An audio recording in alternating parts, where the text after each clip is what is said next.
আধৰুৱা হৈ ৰ'ল আপোন ঘৰখন সম্পূৰ্ণ কৰাৰ স্বপ্ন, লগতে আধৰুৱা হৈ ৰ'ল আৰু বহু সপোন।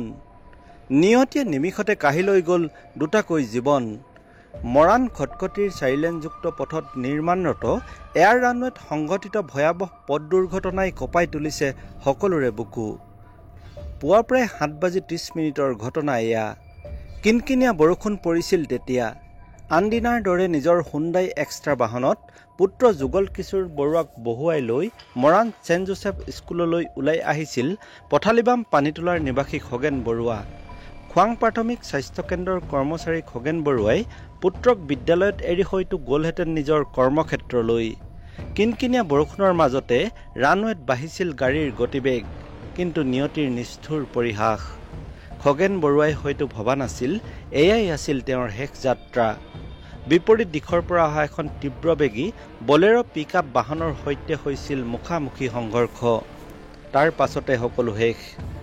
ঘৰখনৰ মূল মানুহজনৰ সৈতে নেদেখা পৃথিৱীলৈ গুচি গ'ল একমাত্ৰ পুত্ৰ সন্তানো। এতিয়া শোকস্তব্ধ সকলো। ঘৰখনত কাহ পৰি জিন যোৱাৰ অৱস্থা।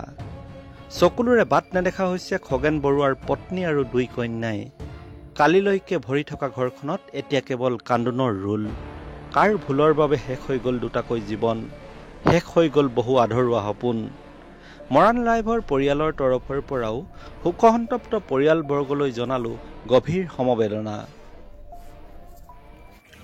হয়, আমি খবৰ পাওঁ প্ৰায় 1 ঘণ্টামান আগত যে আমাৰ এই পলু ক্লাবলৈ গৈ থকা অৱস্থাত পলু ক্লাব অভিমুখী ৰাস্তাটোত শিলুৰ পৰা পলু ক্লাবলৈকে যিটো বাইপাছ বনি আছে, এই বাইপাছতে জটিয়নিৰ ওচৰতে আমাৰ গাঁৱৰে জ্যেষ্ঠ ভাতৃ ককাইদেউ খগেন বৰুৱা আৰু তেওঁৰ পুত্ৰৰ দুৰ্ঘটনা হৈছে।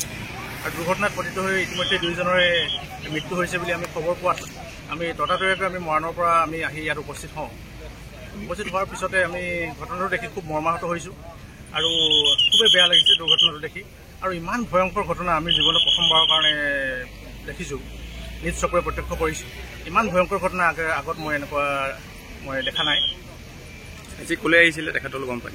তেওঁলোক ৰেগুলাৰলি আহে। তেওঁৰ ল'ৰাটো খটখটীত এখন প্ৰাইভেট স্কুলত মানে অধ্যয়নৰত আছিলে আৰু তেওঁ দেউতাকজন খোৱাং PHCত তেওঁ কৰ্মৰত আছিলে। ল'ৰাটোক ৰাতিপুৱাই খটখটী স্কুলত তেওঁ নমাই বাহিৰে বাহিৰে মৰাণ টাউন হৈ তেওঁ পুনৰ তেওঁৰ কৰ্মস্থলীলৈ গৈ তেওঁ কাম শেষ কৰি পুনৰ ল'ৰাটো লৈ পেলাই ঘৰলৈ আহে। গতিকে এইটো তেওঁৰ দৈনন্দিন এটা অহা যোৱা এটা হেৰি আছিলে।